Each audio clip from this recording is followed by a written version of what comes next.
Hello, amazing students. Welcome to English with Sophie. There is a language inside the language.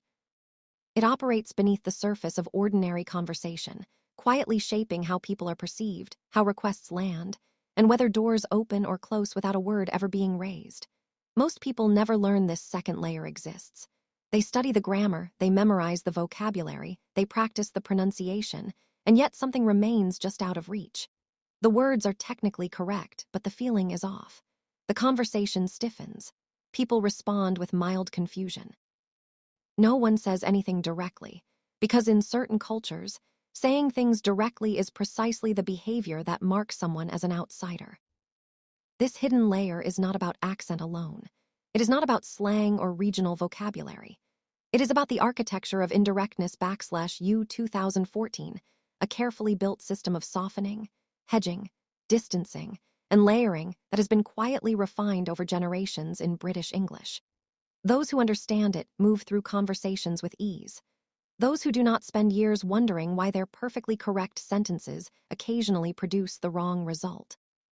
What you are about to learn is not taught in most classrooms. It is not covered in most textbooks. And yet it is one of the most powerful tools available to any English speaker who wants to communicate with real sophistication, real cultural intelligence, and real precision. Opening cliffhanger. Imagine you are in a meeting. You have prepared thoroughly. You understand every word being spoken around the table.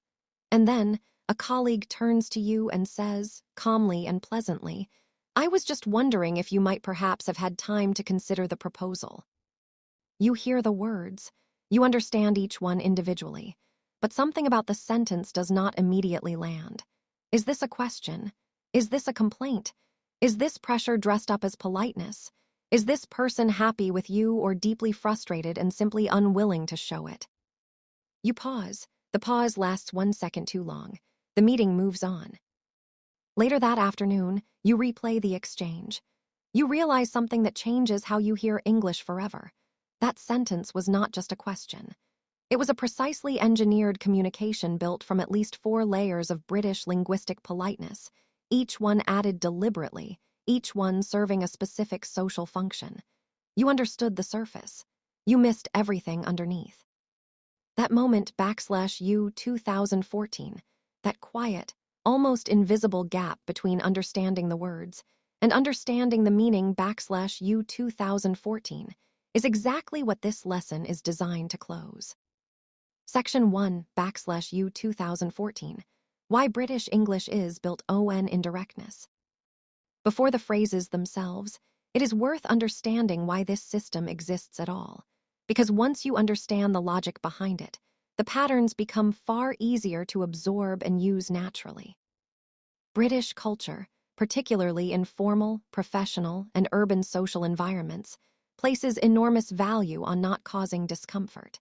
There is a deeply ingrained social instinct toward preserving what linguists call face /U 2014, the sense of dignity and self-respect that every person carries into a conversation. To make a direct demand of someone, to state a criticism plainly, or to express strong certainty in a way that leaves no room for the other person to disagree, is often felt as aggressive in British communication contexts. It creates pressure. It corners people, and cornering people, even gently, is considered poor social behavior. As a result, British English has developed an elaborate set of tools for saying difficult things softly, for making requests that feel like invitations, for expressing disagreement without ever using the word wrong, and for conveying urgency while maintaining an atmosphere of calm. These are not tricks or affectations. They are functional communication strategies with real social purposes. And when you understand those purposes, you stop seeing them as complicated and start seeing them as logical. The other important thing to understand is that this indirectness is not the same as dishonesty. When a British person says, "I'm not sure that's quite right," they are not genuinely uncertain. They are very likely certain. What they are doing is giving the other person room to reconsider, room to save face, room to correct themselves without the embarrassment of being directly told they made a mistake. The indirectness is actually a form of respect, even when it looks, from the outside, like evasion. With that foundation in place, the the patterns begin to make sense immediately. So let's move through them one by one, carefully and precisely, with enough detail that every phrase becomes something you can genuinely use rather than simply recognize. Section 2, /U 2014, Making Polite Requests. The most basic starting point in this system is the polite request. Every language has a way to ask for things, and in English, the most direct way is perfectly acceptable in casual settings. You can walk into a caf /U00E9 and say, "Can I have a flat white, please?"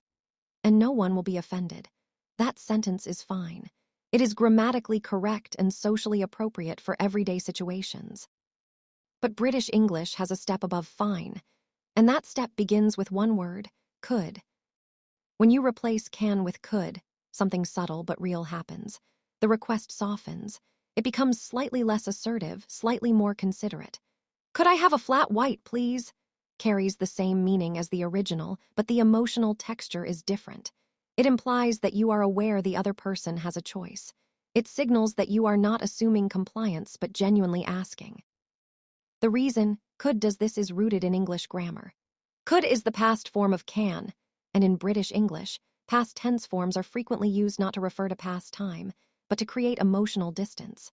Distance between the speaker and the request. Distance that reduces pressure and increases politeness. This is a consistent pattern across all of the structures you are about to learn, so it is worth pausing here to absorb it fully. Past tense in English is not always about time. Sometimes it is about tone. So could I borrow your phone, please? Is more polite than can I borrow your phone, please? /U 2014, not because of what the words literally mean, but because the past form creates that feeling of lightness, of non-pressure, of giving the other person an easy way to say yes or no without social tension. Beyond could, British English also uses may and in more formal contexts, might. These modal verbs add further layers of deference. "May I borrow your phone, please?" is noticeably more formal than the could version.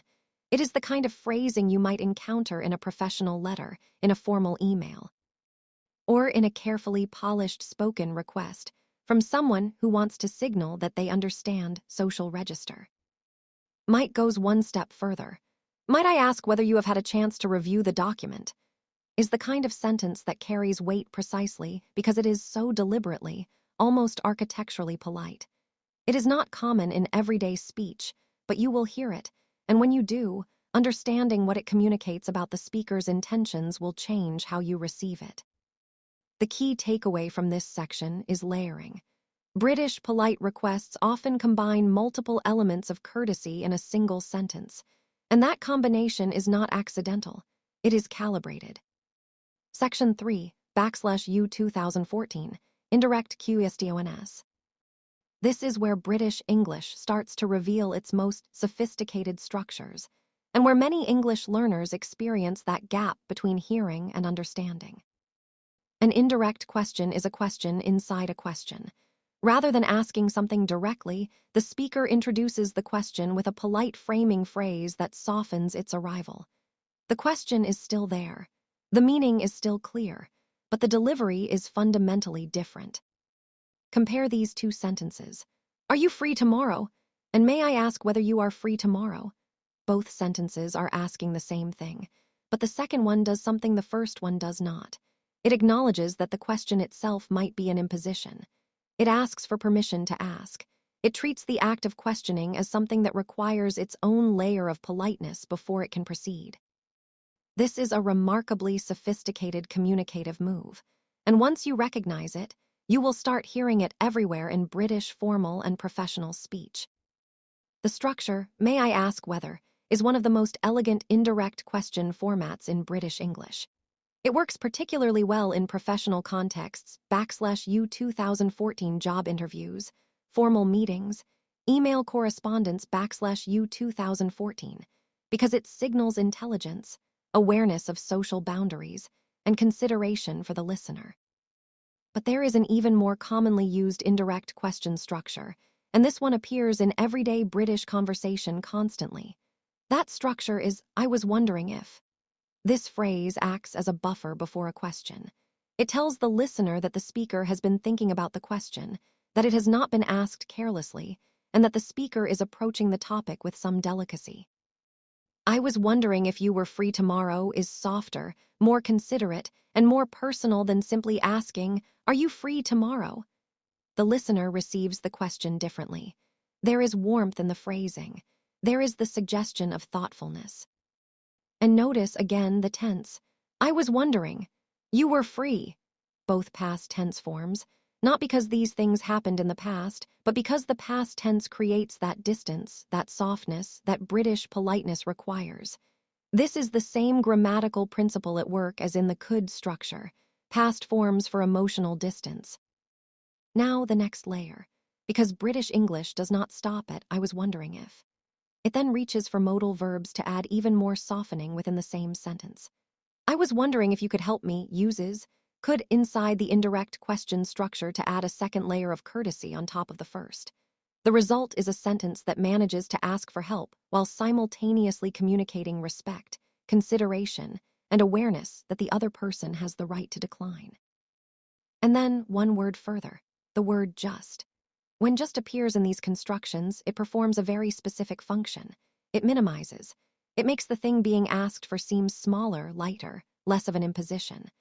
I was just wondering if there might be a table available this evening, uses both just and might to compress the request into something almost apologetically small. The speaker is not demanding a table. They are barely even hopping for one. They are gently, humbly, tentatively inquiring about the possibility. From a language learning perspective, this is an extremely powerful tool. Whenever a request feels too direct, adding just somewhere near the beginning immediately reduces its weight.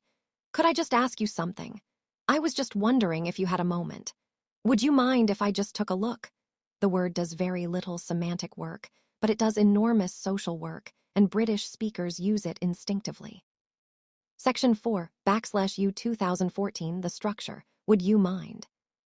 This phrase deserves its own section because it is so versatile and so commonly used in British English that it functions almost like a social tool in itself.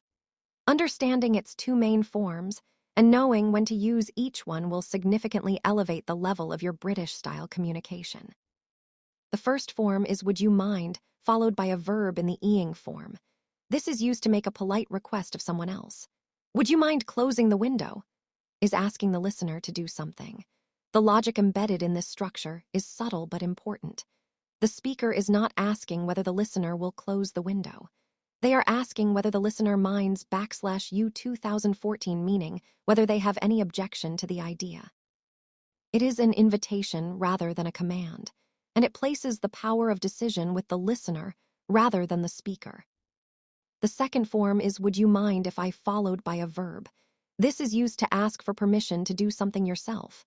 Would you mind if I open the window? Is asking whether the listener has any objection to the speaker taking an action. Again, power is placed with the listener. The speaker is not asserting their own desire. They are checking, carefully, whether satisfying that desire might cause discomfort to anyone else. These two forms together give you enormous flexibility. In almost any social situation where you need to act, to request, or to check, one of these structures will serve you well. And because they are so deeply embedded in British conversational culture, using them fluently will immediately signal that you understand how British politeness actually works beneath the surface. One additional detail worth noting here is pronunciation. In natural, connected speech, would you compresses, the D and Y sounds come together and form a sound similar to J, so would you mind is spoken more like would ya mind. This compression happens naturally in fast, fluent speech, and recognizing it when you hear it /U 2014 rather than processing two separate words /U 2014 will help your listening comprehension significantly.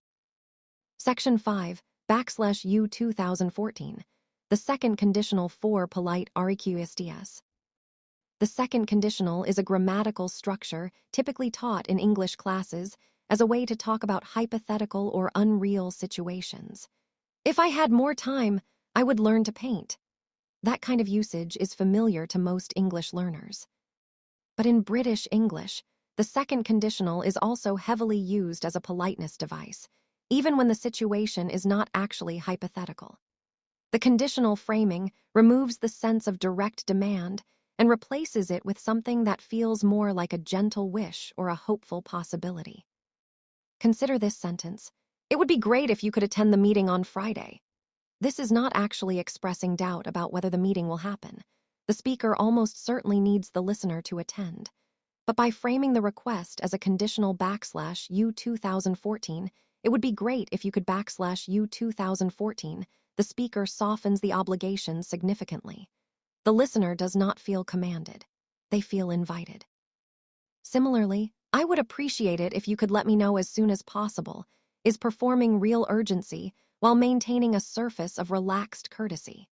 The speaker probably needs the information quickly. But the second conditional structure ensures that the pressure is embedded rather than stated, and that the listener feels respected rather than pressured. One chunk worth learning as a fixed phrase is, I'd appreciate it if. The it in that structure is obligatory /U 2014. You cannot say, I'd appreciate if without it.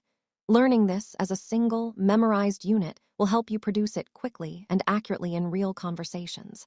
I'd appreciate it if you could send that over today. I'd appreciate it if you could keep this between us. It is a phrase that carries weight while wearing very light clothing. The second conditional also works naturally in questions. Would it be okay if I sent the report on Monday? Might it be all right if we arrived a little earlier than expected? These question forms check for permission or acceptability while simultaneously demonstrating that the speaker has considered the impact of their request on the other person. That consideration is exactly what British politeness is designed to communicate. Section 6, /U 2014, making polite suggestions. There is a significant difference between telling someone what to do and suggesting what might be done. In British English, that difference is not just social /U 2014, it is grammatical, and the grammatical tools used to navigate it are worth studying carefully. The most direct way to make a suggestion in English is to use should. We should take the train. That sentence is clear and practical, but in many British contexts, particularly professional or formal ones, it carries a slight undertone of instruction. The speaker seems to be deciding. In contrast, the British preference is often for a form that sounds more collaborative, more tentative, more open to other possibilities. This is where might and may come in as suggestion tools. We might want to take the train uses might to soften the suggestion from a near instruction to a gentle idea being.